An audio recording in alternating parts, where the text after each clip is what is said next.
Hi there, I'm Max. Do apologise in advance if I'm a little bit shaky. This time yesterday I didn't know I was going to be here, so I haven't had a lot of time to put something together. A little bit of an introduction about me. I am married to Rich, live in Southampton. I've been married for 6 years. Rich and I started our married life on a bit of a rocky road. Very, very shortly and very briefly, on our wedding day, my mum died. And so that's basically how our life started, in grief. It's been quite pivotal to how we are where we are. And it's also made this situation, having lost Joshua, very, very poignant, for reasons I'll go into. Rich and I met quite by accident. In a nutshell, he's not my cup of tea. He's not the man I thought I'd end up with. He's tall, skinny, gangly, hideously intelligent, a scientist. Everything is black and white. I am the total opposite, as you can see. My degree was sociology, so I'm all about the ologies, I'm all about the grey area, I'm all about society and life, and, you know, not everything has a right or wrong answer. Which makes for an interesting debate, so I can tell you.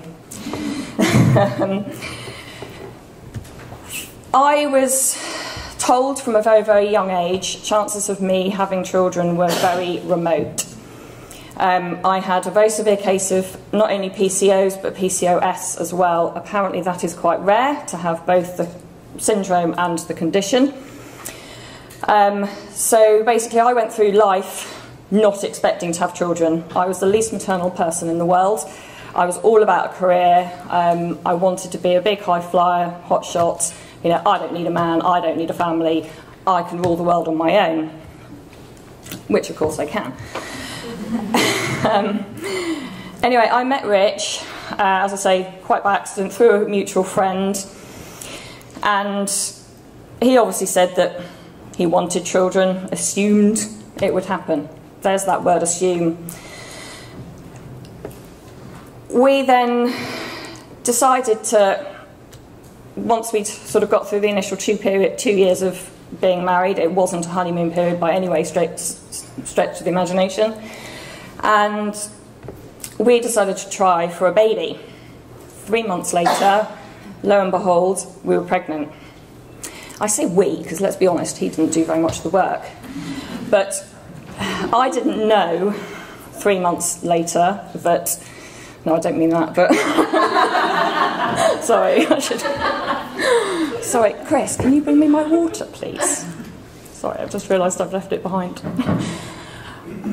It should be on the chair, thank you.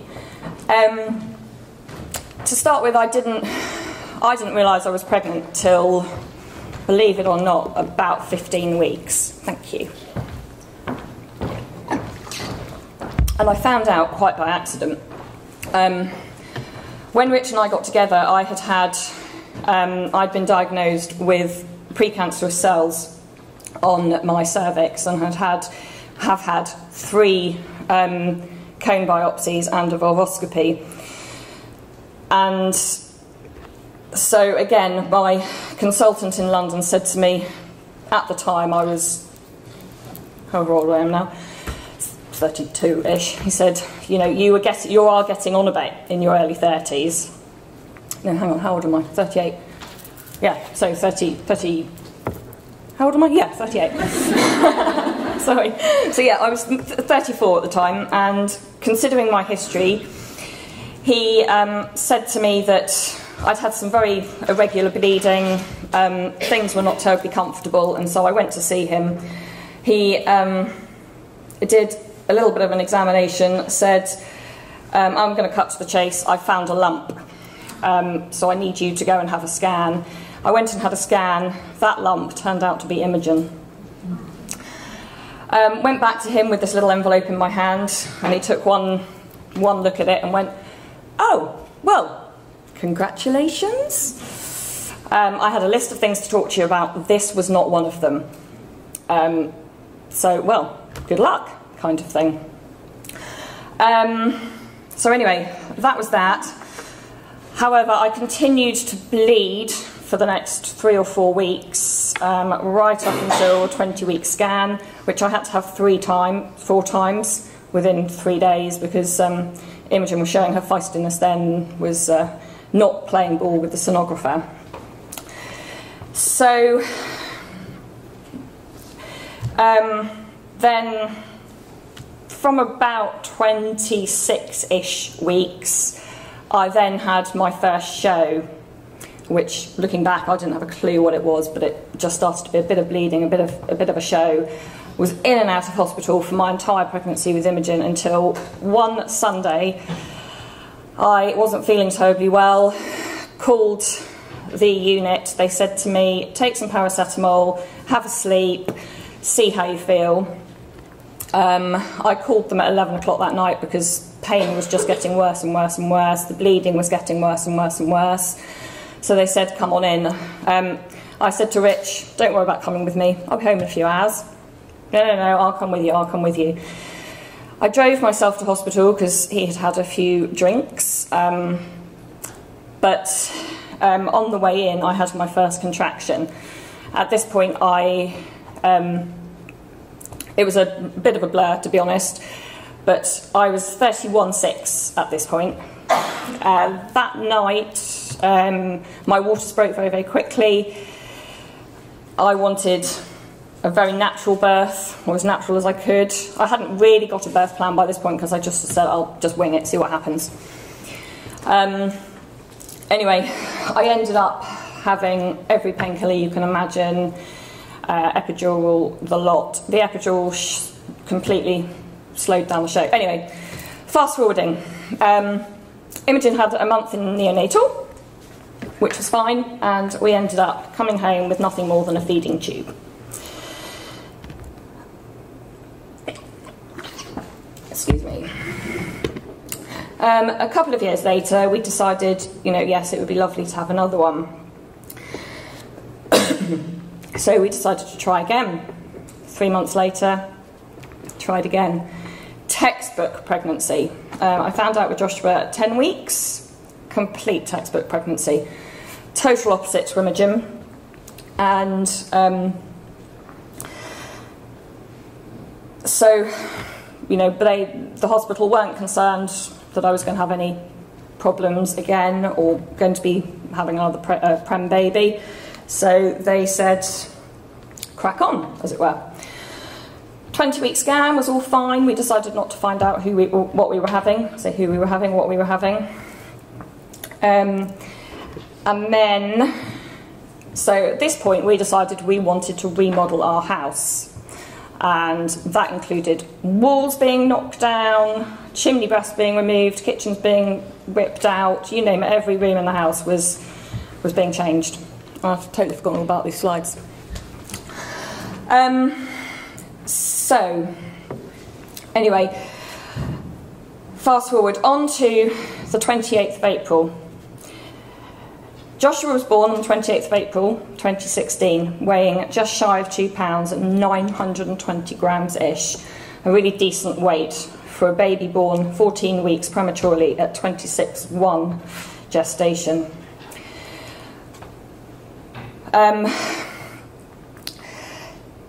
As I've just said, my 2 pregnancies were wildly different. With Imogen, I had plenty of scares. But this one was very, very different. Joshua was textbook. We didn't know, as I say, what we were having, and yet my motherly intuition knew I was having a boy. Joshua was very active in utero comparatively. I was lucky if I got about 8 to 10 kicks a day from Imogen. She was a really, really quiet little baby. Very different to her now. Joshua was very active in comparison. He hated me to sit down. Everything was fine until that day. I went into labour and can honestly say I have never, ever been so frightened in all my life. I have never felt pain like it. From the time I was dropped at the hospital by the builder in his van to the time that Joshua was born, less than an hour later, I was beside myself with pain and fear. I was bleeding heavily, and once my waters broke, whilst the pain dissipated in an instant, it was literally like somebody had flicked a switch. The bleeding didn't, and Joshua just wasn't making an appearance quick enough. So I was rushed to theatre, had an emergency caesarean section, which turned out to be I think I'm right in saying, a T cut or a J cut. Because not only did they discover at that time that my uterus was unicornate, but it had also slightly twisted on itself. So Joshua was lying across me. He was in a very, very awkward position.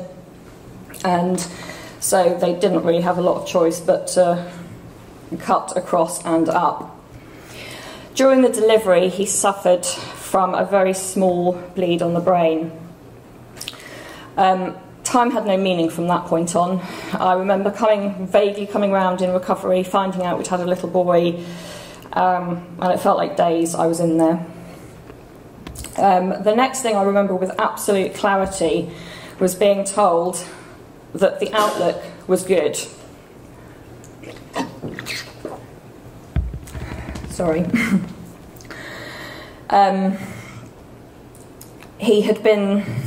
They said it was a very, very mild bleed, and the next 24 hours were crucial, but the outlook was good, and they were looking to reduce him off ventilation onto high flow over the weekend, and we could get him out and have a cuddle.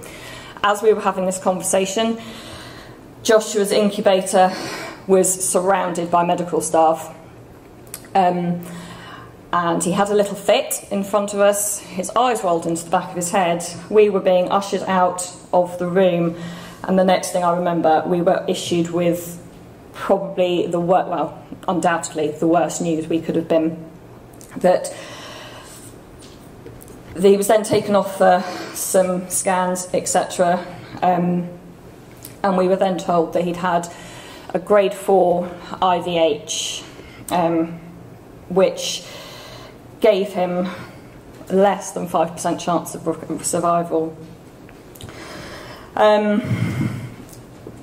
Sorry, I've totally lost my place now. We were then catapulted off into a different room, and our lives just changed immeasurably. I remember just an uncontrollable outpouring of emotion, sobbing, big body shaking sobs, a constant stream of tears down my face. The prognosis had changed in an instant, quite literally. And they've said, of course we will do everything we can. A lot followed then after that, which I really don't remember. But our advice is to withdraw care. What do you want us to do? And I just remember wanting to scream at them, save my baby. That's the only thing I want you to do. But rationally, and yes, it is kind of possible to be rational in a situation like this, none of this was their fault. This was the worst case scenario for all of us, and I could see this was the most horrific part of their job. I could see the anguish in their faces and the pain at seeing our pain, and I just wanted to hug them all and say, it's okay, it's going to be fine, when obviously we knew it wasn't. We then had to call our respective parents, and as I said, unfortunately my mum's no longer around, so I spoke to my dad first, and then Rich called his parents.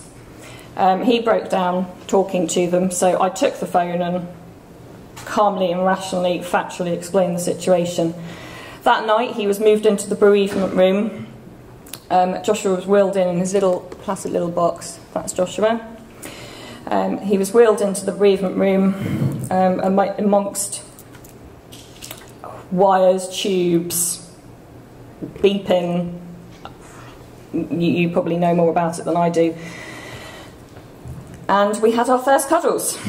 The next morning, my dad was the first to arrive, and then slowly throughout the rest of the day, various other people arrived. I couldn't tell you who or when. I was in my own little world. I had Joshua on my lap, on my chest, roasty, toasty, warm, with his blanket of bubble wrap over him. Just taking him all in. We had the most incredible staff that weekend. I remember them vividly, and I'm still in touch with a couple of them now.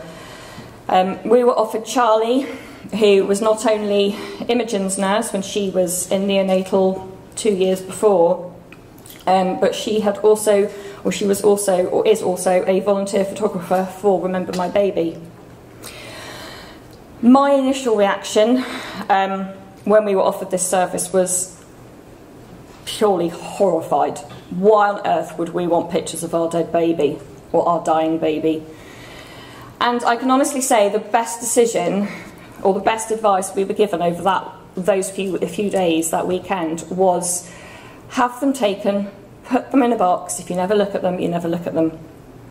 They didn't arrive until 6 weeks later, but my word, I could not get them quick enough. Anyway, I digress. So yeah, that was sort of the advice I can say where making memories are concerned. Offer them everything you can, and just say, we'll do them. If you don't want it, don't look at it. That's fine. But these photographs and all our memories, or all our keepsakes, are breathtakingly beautiful. The Saturday night, this was all on the Friday night that we lost, that we were told the prognosis. On the Saturday night, Fiona Lawson, who is now the ward matron for the neonatal unit, was our nurse, and she could not have moved any more mountains. She was the epitome of compassion, serenity, calmness, just an incredible, incredible human being. They moved the room around so they could put Joshua in a little hot cot in the middle of the bed, and we spent our one and only night with him. That night, Mother Nature, that callous bitch, excuse my French, decided that she was going to make an appearance, and my milk came in. Again, Fiona could not have done more. She bought me cold cloths for my boobs, gave me everything she could to stop the milk coming in. Sunday again, my dad was the first one in the room. I went off to have a shower whilst he had a cuddle. I came out, and what I saw will never ever leave me. My dad had Joshua on him, but he was being resuscitated, and yeah, he was clearly just slipping away. Thankfully, he came back to us for long enough for myself and Rich, Joshua's daddy, to have more cuddles. And to read him his one and only story, and he died in his daddy's arms later that afternoon. That Sunday happened to be the same Sunday, not the same date, but the same Sunday that we had got married 4 years before, and that my mum had died. We then bathed him, dressed him, had more cuddles, and just took everything in that we could have done.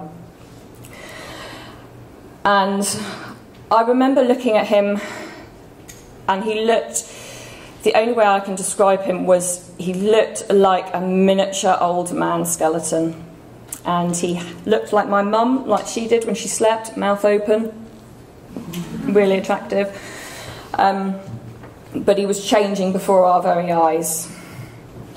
I cannot thank the staff, nurses, consultants alike for everything that they did that weekend. They took casts of Joshua's footprints, they took feet impressions of Imogen and Joshua together on the same page, which was just priceless. They now hang in our hallway. His feet, as you could have seen on that last one, were just perfectly imperfect.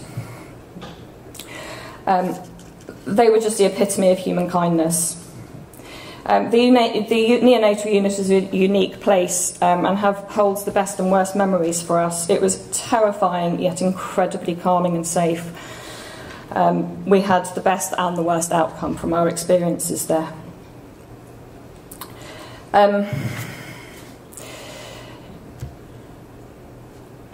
We were then obviously told or asked what we wanted to do about... that was another picture of him. This was just taken shortly before his life support was switched off, and his tiny little eyes trying to open.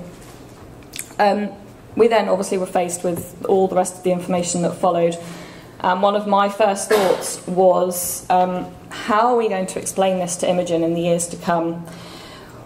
We can't possibly cremate this little boy. He has to be buried. There is just no question. Do we bury him here? Do we bury him with my mum down in Teddington, with my, where my dad lives? Just the things that go through your head. But I can honestly say, whilst we were given every piece of information, at no point were we pressured to do anything. Everything was just done so calmly, so serenely. Anyway, we decided to have Joshua. Eventually, when we went home, we decided to have him buried. I spoke at his funeral. His daddy carried him in his little white coffin. There's his daddy. A very, very long story short here, but we've had a bit of a palaver with his headstone. He had 3 headstones in a year. We then had a 7-month battle to get a 4th one. The first one cracked, and in doing so, when they went to replace the cracked part, the plinth, they broke the main stone. They put the second one in. It wasn't straight, it wasn't level, the wording wasn't right, the picture wasn't right, nothing was right about it. They eventually replaced it with the 3rd one, and the 3rd one still was wrong with all the details on it. And then this one, the flower vase, stood crookedly. So long story short, we decided to have Joshua exhumed, which led to our decision to cremate him and have a second funeral. And that's who I have here in that memory bear, is Joshua. So he now goes to a lot of big events with me like this. I say big events, but this is probably one of the first ones I've done. So that was sort of the bit about that. So the one piece of advice I have is just make sure that parents are informed, and make sure you have a relationship with a funeral director. Our hospital did, but as it turned out, we chose to have Joshua buried in the new baby garden, and frankly, the council didn't have a clue what they wanted to do with it. Didn't know their arse from their elbow, quite literally. And we weren't the only ones who had problems. And frankly, when you're burying your baby, the last thing you need to have problems with is their final resting place. I have also, since Joshua died, set up Joshua and Dragonflies, which is just a Facebook page where I blog about our experiences, my experiences, life through loss, parenting through loss. We've raised about £4,000 for the neonatal unit to have their bereavement suite renovated. We still supply them with various bits throughout the year. I had to have a follow-up at the hospital, whereby I'm going to touch on something that Nicola and also Nikki said. Nicole, and whereby, these stickers are so vital. I was sent for a scan. I was sent to the regular scanning area where I was surrounded by pregnant people. I was left in that waiting room for an hour and a half. I'm not usually a nervous or aggressive person, but it was a very, very difficult situation to sit in. I had some youngster behind me laughing and joking that she wasn't taking her folic acid and she wasn't doing this, and oh, wasn't it all just a great big joke. The refrain I took for not thumping her around the head was quite impressive. Anyway, we eventually were seen. This sonographer was very, very edgy, so clearly something had gone wrong. And she said, "So what are we here for today?" So I had to tell her. She then said, "Oh, I haven't got the right equipment." Right, so why are we looking for a unicorn uterus? Well, because it was discovered in my emergency caesarean section delivering my baby boy. How is baby? Dead was the only way I could. I was literally ready to punch her as well. Rich said he has never seen me quite so riled. As it turned out, that was because a sticker hadn't been placed on my file. So there was a complete mix-up there. That was just a regular appointment that apparently just got issued. and I actually needed to go and see a specialist consultant a few floors up, which I then had to go back for another time. I then had another horrific experience with a GP. I haven't slept well since my mum died, and it got worse when Joshua died. So I went to my GP and asked for some help, for some sleeping pills or something. And I broke down in tears, and we were probably about 7-8 weeks in by this point. And she said, well, I'm not sure it's sleeping pills you need. I think you probably need antidepressants because you are still a bit weepy. And that to me epitomised what I then experienced with grief. People just wanted a fix. They wanted to be able to say, here, take a pill. It'll all be sorted. And I have no issues with antidepressants. They have a time and a place. But I was a grieving mother in the very, very early days, and I just needed to be left alone to do what I needed to do and be what I needed to be. I did not need society telling me I was depressed. No shit, Sherlock, I just lost my baby. Parenting through loss. Obviously, we have Imogen. And obviously our house was a complete shambles at the time. We had to go to a hotel when we were discharged from hospital because our house wasn't habitable. Parenting Imogen has been the most challenging thing after, obviously, losing Joshua, goes without saying. But I had to get up every single day and look after this 18-month-old bundle of energy, and I just wanted the world to disappear. So many of my friends were pregnant at the same time. We were weeks apart. Every baby that was then born was a boy. And we had so many friends, who were pregnant at the same time. We had all our friends at our funeral. At Joshua's funeral, we invited everybody, and I'm so glad we did, because having that support was incredible. It's not for everybody, but I just wanted our friends there. We've never hidden Joshua from Imogen. She was 18 months at the time, she's now 4. For a 4-year-old, she has one heck of an understanding about death. She knows where her granddie is buried, and she knows that now her little brother is in that bear. She woke up this morning, apparently Daddy messaged me earlier to say that she woke up this morning, and the first thing she said was, where's my mummy and where's my brother? And Daddy said, Mummy's gone to talk about your brother. And she said, I love my brother, I love my mummy, and they love me. And that day, coming up here, was just what I needed, because it's the first time I have never, ever seen her in the morning. Grieving for Joshua brought all sorts of emotions about my mum up, again, and the difference in people's understanding of grief, of somebody who had a life. Mum was only 65 when she died.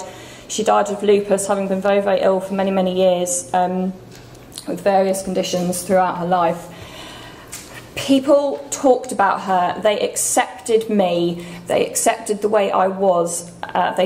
They helped me through it. Joshua, people didn't know what to do. They didn't know what to say. But what can you say? Let's be honest. But not talking about Joshua is just not an option for me. I have always faced my grief from a very, very early stage. I've never ever shied away from it. Sorry, I'm trying not to ramble, but I've got so much to say. Another thing that somebody has said to me, and so this whole situation, this whole scenario has showed me that you really do find out who your friends and your family are. I can honestly say my family consists of me, Joshua, Imogen, and my dad. That was one of our only family photographs. My sister and I have nothing to do with each other for another very different reason, which I won't go into. And there's parts of my family who have never to this day, 2.5 years later, even contacted me to congratulate me on the birth of my son, or even to send their condolences. What a horrible word. Yet my cousin had a baby boy, and I was expected to send flowers and presents and be all happy and joyous about it. But there were members of my family who, apart from my dad, who I have never to this day heard from. So I will just quickly. So this was Joshua just a few minutes after he died, and that was us with him. That's Joshua Bear. We had the bear before his funeral, and those were with his second funeral flowers. That's me and his little sister in Winchester, and those are my 2 children sitting on a tree in the New Forest.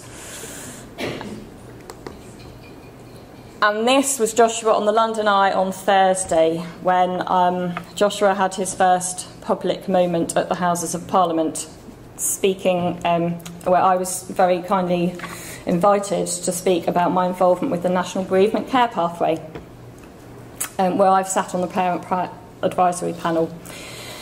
That was a very strange day. But and we then went on the London Eye afterwards. There's just another picture of Imogen on a slide with baby Josh Bear, and on the swings. And that's us as a family. Yeah, I think that's it.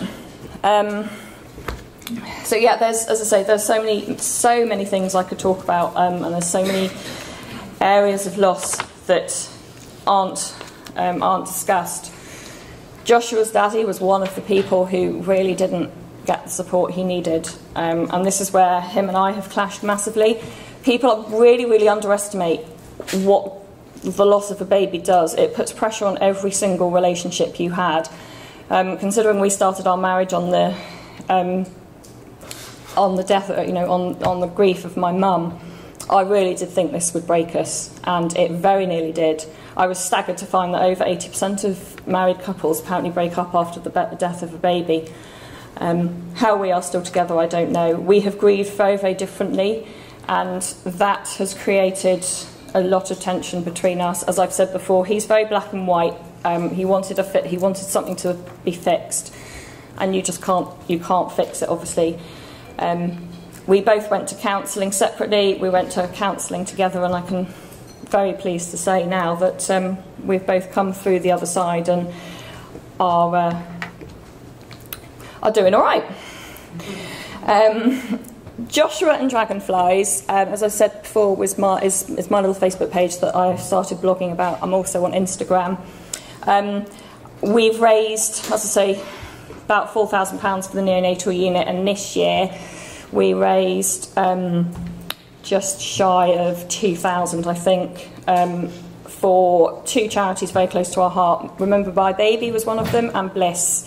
There are so many charities out there. It is the dream that Joshua and Dragonflies becomes a charity one year. But we, as I say, we do try and do what we can fundraising-wise. I cycled Ride London this year for Remember My Baby and Bliss, and I did it last year as well. So I have 2 centuries of on the bike under my belt, and my husband only has 1. Score to me, seeing as he is the cyclist in the family. Just one thing as well, touching on the rainbow side. Personally, as Nikki said, it's not a term that I'm particularly comfortable with, but that's just me. One of the hardest things to hear people say is, "Oh, don't worry, you can have another." You know that for a medical fact, do you? I was told not to start to try for a year because the surgery was so severe that they said I'd take up to a year to recover. So after a year we decided to try. Well, so far nothing. So 15, 16 months later, nothing. I fell pregnant twice in 3 months. So not everybody gets their happy ending. I don't know if we will be lucky enough to have another baby. If we do, obviously, no question, it will be a premature baby, so we could be faced with will be faced with another neonatal experience. So just don't try and say, at least you can have another, because with baby loss there are no at leasts, and that's something else I've experienced. People have said to me, at least you have Imogen. Imogen is not a consolation prize. She is a sister who has got to grow up without her brother. I see it all the time. She's the most incredible little girl. I would obviously say that. She's fiercely independent, feisty as hell, argumentative like her father, stubborn like her father, and me in fairness. And but seeing her grow up without Joshua has been incredibly painful. But to see her compassion and to see her playing with her brother and when she does, and every morning she runs into my bedroom, goes, "Where's my brother? Where's my brother?" Grabs hold of him and gives him a cuddle, and it is just incredible to watch. And it breaks my heart that she doesn't have a living sibling. Whether she will, I don't know. So there are no at leasts with child loss, baby loss of any description, and don't make assumptions, because you just never know what is behind that family.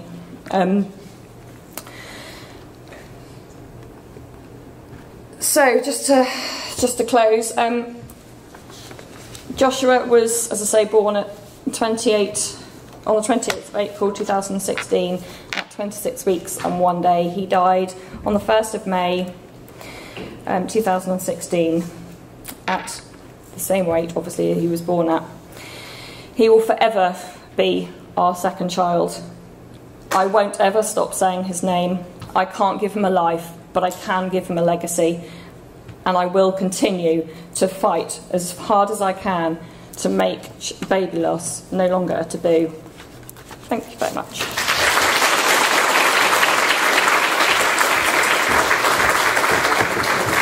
Sorry, I was waffling.